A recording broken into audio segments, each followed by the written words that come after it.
Bonjour tout le monde, j'espère que vous allez bien. Dans la vidéo précédente, nous avons vu ensemble les différentes régions qui forment l'enfer dans la mythologie grecque, et comment chaque lieu avait un rôle bien précis dans le destin des âmes. Mais il reste un élément fondamental que nous n'avons pas encore exploré en détail, les fleuves. Parce que oui, l'enfer de la mythologie grecque est composé de plusieurs rivières sinueuses et mystérieuses qui ne sont pas là juste pour le décor. Elles incarnent des peurs, des passages et des symboles très puissants liés à la mort, à l'oubli et même à l'espoir. Donc dans cette nouvelle vidéo, on va plonger, sans mauvais jeu de mots, dans les 5 fleuves des enfers grecs, du Styx à l'Achéron, en passant par le Cocyte, le Phlegéton et le Léthé, pour mieux comprendre ce qu'ils représentaient et leur rôle dans la mythologie grecque. Alors, sans plus tarder, commençons par le fleuve qui marque la séparation définitive entre le monde des morts et celui des vivants, l'Achéron. Et oui, contrairement à ce que l'on croit souvent aujourd'hui, c'est bien l'Achéron, le fleuve de la souffrance, et non le Styx, qui marquait autrefois la frontière entre notre monde et celui des morts. C'est du moins le cas dans la mythologie grecque archaïque, relayée notamment par Homère, qui en parle dans l'Odyssée. Dans l'Antiquité, l'Achéron était même considéré comme le plus important des 5 fleuves infernaux. Ces berges accueillaient les âmes des morts, apportées par Thanatos, ou Hermès, avant d'être conduites en barque par le passeur Charon, à condition bien sûr qu'elles aient de quoi payer leur traversée. Les âmes qui n'avaient pas de quoi payer restaient errantes sur les rives du fleuve, condamnées à hanter les lieux pour l'éternité, donnant parfois naissance à des fantômes dans le monde des vivants. C'est aussi le long de ces rives que le chien tricéphale, Cerbère, gardien des enfers, montait la garde jour et nuit, empêchant les âmes de s'enfuir et les vivants d'entrer. Comme beaucoup de fleuves de la mythologie grecque, l'Achéron était à l'origine un Potamos, un dieu fleuve, fils du titan Océan. Mais dans d'autres traditions apparues plus tard, on raconte que l'Achéron était en réalité le fils de Gaïa, la déesse primordiale de la terre, et du dieu du soleil Hélios. Selon ce mythe, il avait été changé en fleuve par Zeus pour avoir osé soutenir les titans en leur offrant de l'eau durant la Titanomachie, la grande guerre qui opposa les Olympiens aux titans. L'Achéron avait également une importance culturelle bien réelle. Le fleuve existe toujours dans la région de l'Épire, en Grèce, où les anciens Grecs croyaient qu'il marquait une véritable entrée vers le royaume d'Hadès. C'est d'ailleurs là que se trouvait le fameux Nécromantéion de l'Achéron, un sanctuaire consacré aux morts. On s'y rendait pour tenter de communiquer avec l'au-delà, ce qui renforçait la réputation du fleuve comme passage entre les deux mondes. Mais avec le temps et au fil des récits, un autre fleuve finira par occuper la place centrale dans l'imaginaire collectif, le Styx. C'est lui qui deviendra le plus célèbre et le plus redouté des fleuves infernaux, éclipsant en grande partie l'Achéron et les autres. Pendant très longtemps, le Styx a été vu comme la frontière ultime entre le monde des vivants et le royaume d'Hadès, mais avec le temps, il est aussi devenu le symbole de la malédiction et du serment éternel. Aujourd'hui encore, c'est sans nul doute le plus célèbre des 5 fleuves infernaux, souvent surnommé le fleuve de la haine. Au départ, beaucoup d'histoires concernaient surtout l'Achéron, mais peu à peu, elles ont été transférées au Styx, qui avait pris une place de plus en plus centrale dans la mythologie grecque, surtout à partir de l'époque classique. On disait que le Styx faisait 7 fois le tour des enfers, parfois même 9, et qu'il prenait sa source dans l'Achéron. C'est un fleuve redouté, associé à la punition, où certaines âmes étaient condamnées à errer ou à souffrir. Mais le Styx n'était pas qu'un fleuve, c'était aussi une déesse, fille du titan Océan et de la titanide Thétis. Et ce n'était pas n'importe quelle déesse, Styx représentait à la fois la haine et la force sacrée du serment. Durant la Titanomachie, elle fut parmi les premières à se ranger du côté de Zeus, envoyant ses enfants pour l'assister. En échange, Zeus fit du Styx le fleuve sur lequel tous les dieux devaient désormais jurer. Un serment prêté sur ses eaux devenait alors sacré, irrévocable, et briser ce serment entraînait des conséquences terribles. Rompre un serment sur le Styx avait un prix impitoyable. Le dieu coupable devait boire son eau noire, ce qu'il condamnait à rester muet pendant 9 ans, privé d'ambroisie et de nectar, la nourriture des dieux. L'un des mythes les plus connus liés à ce fleuve est bien sûr celui du héros Achille. Vous connaissez tous probablement l'expression « avoir un talon d'Achille » qui désigne un grand point faible chez une personne. Cette expression nous vient directement de cette légende. Pour protéger son fils, sa mère, Thétis, l'aurait plongé dans le Styx, le rendant invulnérable. Mais comme elle le tenait par le talon, cette partie du corps n'avait pas été touchée par les eaux sacrées, et donc c'est ce fameux talon qui provoqua sa perte lors de la guerre de Troie, lorsque le prince Paris, guidé par Apollon, décocha la flèche fatale. Mais le Styx n'était pas le seul fleuve important des enfers, un autre, plus discret mais tout aussi fascinant, coulait dans l'ombre, le Léthé. Le Léthé, c'est le fleuve de l'oubli, il est certainement moins connu que le Styx et l'Achéron, mais il n'en reste pas moins essentiel dans l'organisation du monde souterrain.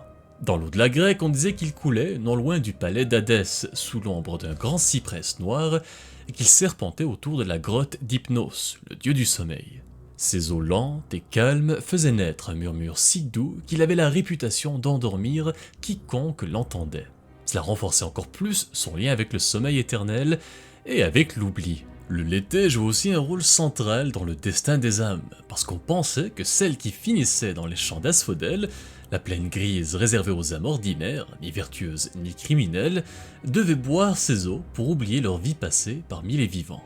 Et plus tard, quand l'idée de la réincarnation a commencé à se diffuser dans la pensée grecque, notamment sous l'influence de certaines écoles philosophiques comme l'orphisme, ce rituel d'oubli est devenu encore plus important. Parce qu'avant de renaître dans un nouveau corps, il fallait bien effacer toute mémoire de ce qui avait été vécu auparavant, afin de repartir totalement à neuf. Et tout comme le Styx et l'Achéron, le Léthé était aussi une divinité. Une déesse mineure des enfers portait le même nom, et certains textes la présentent comme une fille d'Éris, la déesse de la discorde. Comme ses frères et sœurs, qui personnifiaient la famine, la tromperie ou encore la douleur, la déesse, connue sous le nom de Léthé, était l'incarnation même de l'oubli. Parfois douce et apaisante, parfois implacable, elle pouvait effacer les souvenirs les plus chers et l'identité même des morts. Mais si le Léthé représente l'oubli silencieux et la paix éternelle, le prochain fleuve des enfers est tout son contraire. Lui, il ne se tait jamais, au contraire, il hurle, il brûle, et il fait trembler le royaume des morts dans un fracas de flammes et de douleurs. Il s'agit du Phlégéton, le fleuve de feu. Le Phlégéton, aussi connu sous le nom de Pyriphlégéton, signifie littéralement le brûlant ou le flamboyant. Et comme son nom l'indique, c'est le fleuve de feu des enfers. Contrairement aux eaux sombres et calmes du Léthé, ces flots sont faits de flammes incandescentes et qui roulent avec un fracas terrifiant à travers les profondeurs du monde souterrain. Selon la tradition, il longeait les murailles du Tartare, cette prison abyssale située tout au fond des enfers, où Zeus avait enfermé les titans et où étaient jetés les criminels maudits de la mythologie grecque. Ces flammes éternelles étaient parfois vues comme purificatrices, brûlant les péchés des âmes damnées, mais le plus souvent elles représentaient un châtiment sans fin, des flammes qui ne consumaient jamais totalement leurs victimes. Platon avait décrit le Phlégéton comme un gigantesque courant de feu liquide qui serpente tout autour de la terre avant de se déverser dans les gouffres les plus profonds et avant de rejaillir enfin dans l'Hadès. Certaines traditions allaient même jusqu'à relier ce fleuve à notre monde. On croyait que les volcans et les coulées de lave étaient en réalité alimentés par les eaux brûlantes de ce fleuve. Le Phlégéton est donc un fleuve de colère et de douleur, mais aussi un symbole de puissance brute. Le feu, depuis toujours, représente à la fois la destruction et la transformation. Il consume tout, mais il peut aussi purifier et guérir. On le retrouve même bien plus tard dans la littérature chrétienne. Dante Alighieri, dans sa Divine Comédie, décrit le Phlégéton comme une rivière de sang bouillonnant dans le 7e cercle de l'enfer, où sont plongées les âmes de ceux qui ont commis des actes de violence contre leurs prochains. J'en avais d'ailleurs déjà parlé plus en détail dans ma vidéo sur les 9 cercles de l'enfer, et donc je vous mets le lien dans les commentaires si vous voulez en savoir plus là-dessus. Bref, le Phlégéton est le fleuve des flammes éternelles, du feu qui dévore sans jamais s'éteindre. Et après ce torrent incandescent, il ne nous reste plus qu'à plonger dans le 5e et dernier fleuve des enfers grecs, le Cocyte. Le Cocyte est le fleuve des lamentations. Il tient ce nom des pleurs et des gémissements des âmes perdues qui errent sur ses rives. Ces eaux glacées reflètent la tristesse éternelle de ceux qui n'ont jamais trouvé le vrai repos. Ceux qui n'ont pas reçu de sépulture, ou dont la mémoire a été maudite, sont condamnés à y demeurer pour l'éternité. Ils ne pourront jamais complètement traverser vers le royaume des morts. Dans certaines traditions, ce fleuve sinistre était alimenté par les larmes même des damnés, formant un torrent amer qui finissait par rejoindre les eaux de l'Achéron. Cocyte est aussi un dieu fleuve, né, comme tant d'autres cours d'eau, de l'union entre Téthys et Océan. Et selon le poète romain Ovide, le dieu Cocyte avait même une fille, la nymphe Manté, qui avait été transformée en plante de menthe par Perséphone après avoir attiré l'amour d'Hadès. Virgile, quant à lui, dans son Énéide, décrit le Cocyte comme un marais lugubre couvert de roseaux funèbres et d'un brouillard très épais, où le silence pesant n'est troublé que par les sanglots lointains provenant des âmes en peine. Ce fleuve est également mentionné par Dante Alighieri dans la Divine Comédie. Dans le 9e cercle de l'enfer, le Cocyte prend la forme d'un lac gelé dans lequel les traîtres sont prisonniers de la glace, privés de tout mouvement et de toute chaleur pour l'éternité. Si on résume tout ça, on peut dire que le Cocyte, c'est l'ultime étape du voyage infernal. Après la haine du Styx, l'oubli du Lété et les flammes du Phlegéton, il ne reste plus que le froid et la désolation. Les 5 fleuves infernaux ont eux aussi connu de nombreuses réinterprétations et apparitions dans la culture populaire moderne, même si bien souvent, c'est surtout le Styx qui attire l'attention. Rien d'étonnant vu sa grande popularité à travers l'histoire. Ces fleuves ont inspiré une multitude d'œuvres, on les retrouve chez des auteurs classiques comme William Shakespeare, qui y fait allusion dans certaines de ses pièces, John Milton dans Paradise Lost, ou encore Dante Alighieri dans la Divine Comédie, que j'ai déjà mentionné à plusieurs reprises. Mais on la trouve aussi chez des écrivains plus modernes comme Rick Riordan avec sa série Percy Jackson et les Olympiens, ou encore Neil Gaiman dans Sandman. Leur influence s'étend également au monde du jeu vidéo et du jeu de rôle. Dans Titan Quest par exemple, un jeu que j'apprécie particulièrement, le joueur plonge directement dans le monde de la mythologie grecque, avec plusieurs références aux fleuves infernaux.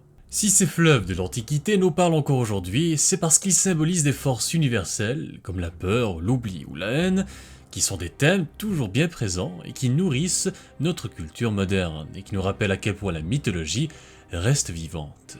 Sur ce, c'est tout pour cette petite plongée dans les eaux sombres des 5 fleuves du royaume d'Hadès. Merci tout le monde pour votre soutien et votre écoute, et j'espère que cette vidéo vous a plu. N'hésitez pas à me suggérer d'autres sujets de vidéos en commentaire, et n'oubliez pas de vous abonner si ce n'est pas déjà fait. Merci encore, portez-vous bien, et à la semaine prochaine.